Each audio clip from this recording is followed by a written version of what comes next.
let's start my cheesesteak. So I am just going to be using some ground turkey, 1 whole onion. I seasoned with onion powder, garlic powder, salt and pepper, parsley, and Italian seasoning. Oh, and of course, red pepper flakes.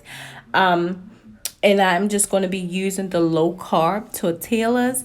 So this can be keto style. And all of this was only 4 net carbs. And it was 4 net carbs because of the tortillas. I put a slice of tomato on there, but I cut it in half. So I really didn't count the tomato.